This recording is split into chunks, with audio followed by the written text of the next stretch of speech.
everyone, it is Evan here from the Trade Risk on Friday, August 29th, here with a weekend market recap video. We're going to cover all of the major markets, the current market environment, and then finish off looking at some sector analysis. So it is a long weekend for us traders out there. Markets are closed for Labor Day on Monday, so do enjoy the extra time off, friends and family, get that good weather in before it disappears.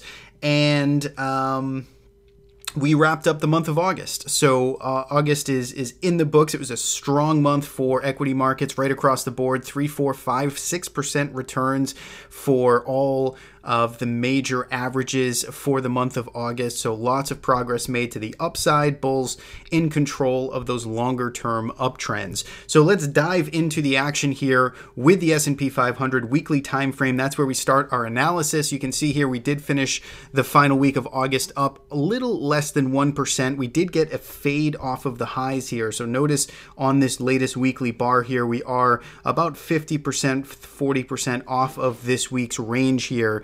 Closing still positive, but not quite at the highs. And importantly, though, bulls did manage to close us above all of this prior resistance in here, this prior inflection point from January of this year. So we are firmly in kind of record all-time territory for the S&P 500. Short term, a little bit of a pullback. Midterm here, structurally, we are making progress, trend continuing to the upside. So with that, let's go down to the daily time frame now of the S&P 500. Let's take a look here a little bit closer.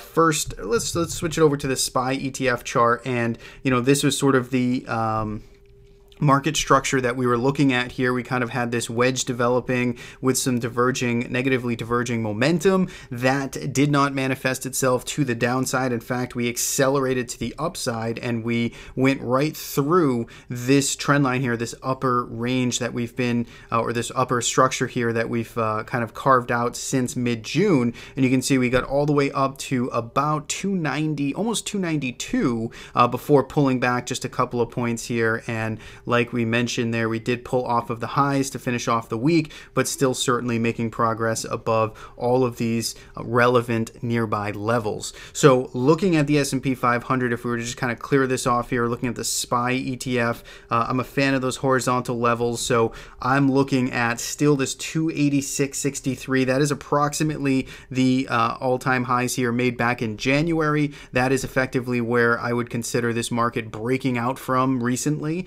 Above this was back here on Friday, last Friday on the 24th. So as long as we stay above 286 and change here, I would remain at least short-term constructive. Can we pull back here and fill this gap? Maybe retest this 286 level next week? Yes, absolutely. That would certainly be a reasonable thing to expect. Doesn't have to happen, but if it does, it's not the end of the world. We'll want to pay attention to see if buyers step in around this zone here. That's where, if you're really bullish on this market, that's where you'd want to see us hold.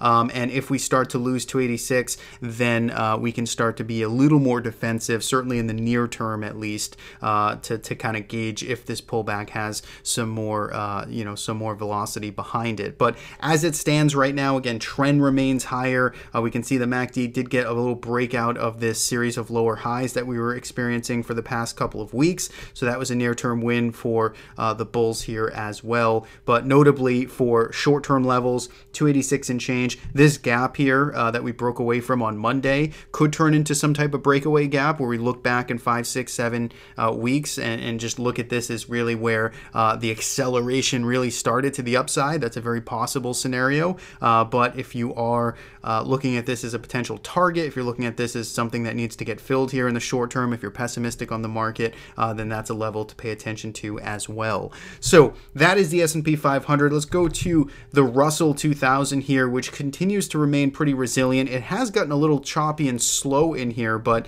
it still just isn't giving up any of these key near-term levels. But for the past about almost this entire week, really, we haven't made a whole lot of progress to the upside. We've spent a lot of time kind of chiseling out sideways with a slightly higher slope here, but we did get a strong close to the week. We finished at the upper end of this week's range. This weekly candle looks a little more promising here than the S&P 500 in terms of just holding on to gains. So that is certainly constructive there for the Russell 2000. And once again, we have this 170 area, this key breakout area to pay attention to measure risk against, and that was where we broke out from 2 weeks ago here in the Russell 2000. So looking ahead, 170 to me, that's the key level that I'd want to see us holding above. Once again, if we come back and retest it, it's not the end of the world. We'd want to just pay attention to see if buyers can actually step in there and support the retest, hold the breakout level, and that would give us some more confidence going forward. But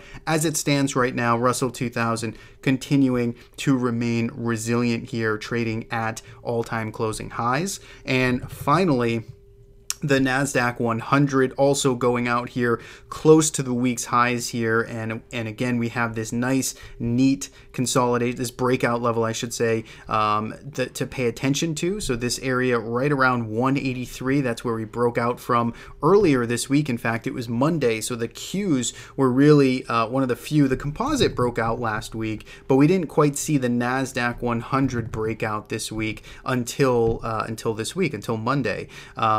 And I'm sorry if I just confused those statements. The Nasdaq 100 did not break out last week. It happened this week, and that continued to work higher here all week. So Nasdaq 100 looking good as well. Broke that series of lower highs here in the MACD. Again, some divergences. You're looking at a longer term basis. You still have some negative momentum divergence in some of these major indices as they've crawled higher. But as we've stated, in the past, it's not a reason alone. It should not be the thesis alone to just blindly short a market that is grinding higher, because you can easily get run over. That divergence may not manifest itself until much further down the road. So all in all, to sum up this going into the Labor Day long weekend here, August was a strong month for equity bulls.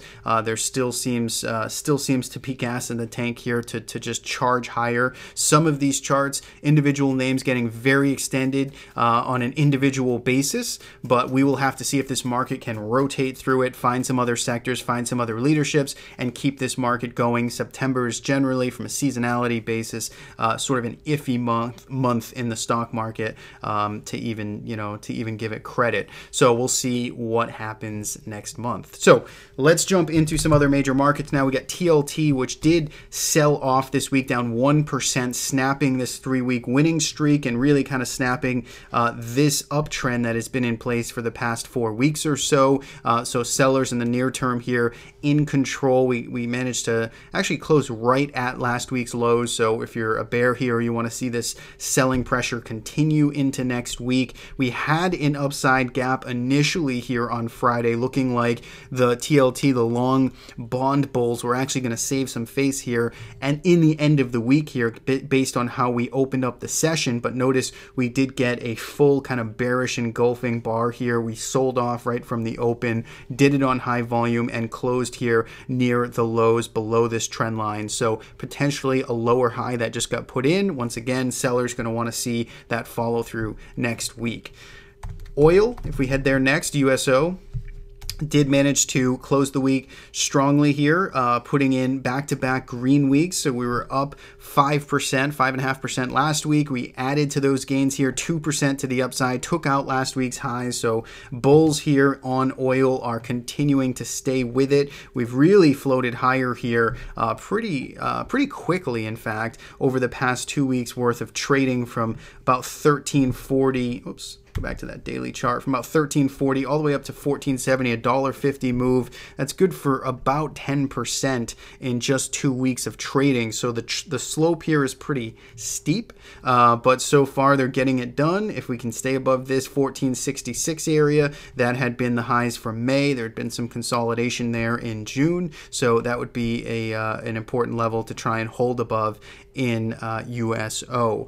Next, if we go to natural gas here, we could see we get a nice little rebound into the end of the week. We finished slightly green, but that is encouraging. That is a nice save by the bulls here, given the fact that we were down a few percent earlier in the week. You can see we got this nice little reversal going on here, and this is a market I'm paying attention to. We talked about this quick run up here through late July, early August. We consolidated at these year-to-date highs. We just had this pullback pullback. We recovered this zone here, the short-term support area, and that is constructive to me. So if we can hold above here, maybe base out and then tackle this 2440, make another run at that resistance and potentially look for that breakout, that's something I'll be paying attention to in the coming days and weeks for natural gas. Finally, if we move over to metals, you can see they, gold at least here, closing lower on the week. We did try and push up initially, but we did get that kind of look up here, failed and reversed, closed towards the lows of the week.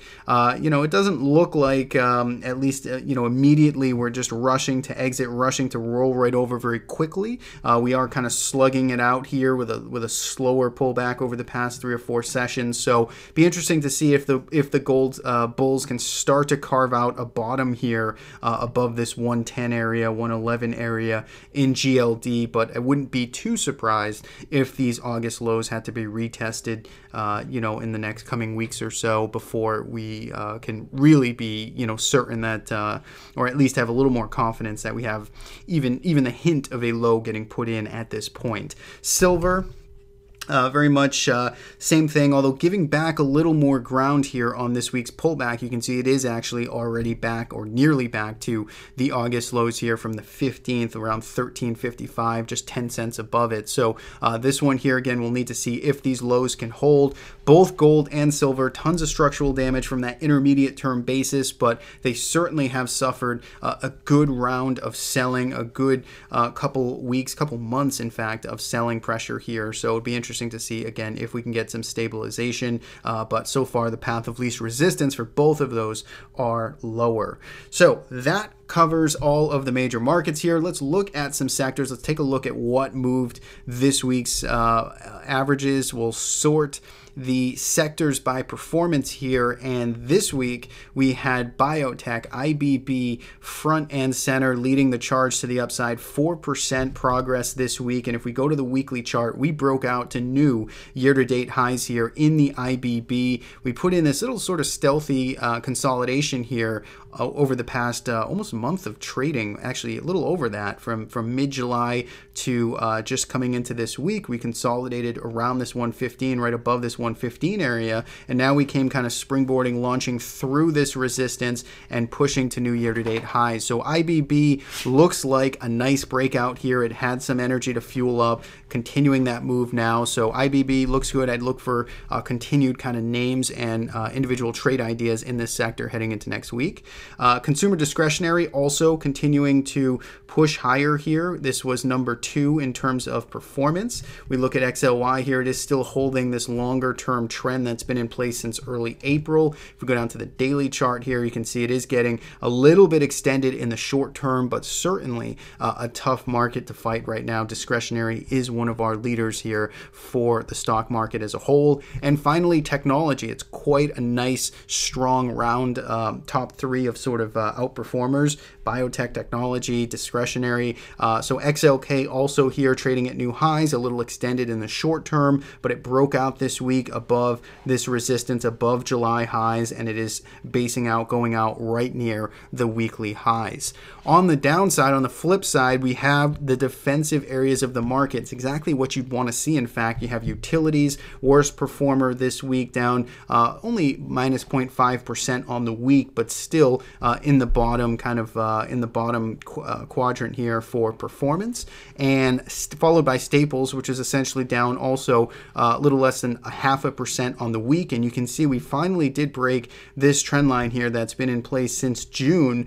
We've just gone on a series of almost 7-8 out of the last 10 or so sessions have been to the downside. Not very wide range, but very kind of slow here, and again enough to break the slope of this recent channel here. So it looks like a little bit of pressure is continuing in staples. Want to look to see if we can get some stabilization there, but for now sellers are in control. And finally, Energy was down just slightly on the week, and again, that is in the face of oil, which did get a nice 2% rally, but XLE here starting to pull back just a little bit after this quick, swift recovery from the past 2 weeks. I would be paying attention to this 73.50 area. This has been a longer-term support in here throughout June or so, so I'd like to see the XLE try and put in a higher low around that 73.50 area. That would be constructive to me. Otherwise, if it has to come back down and retest this, then that would be a level to pay attention to around $72 or so, but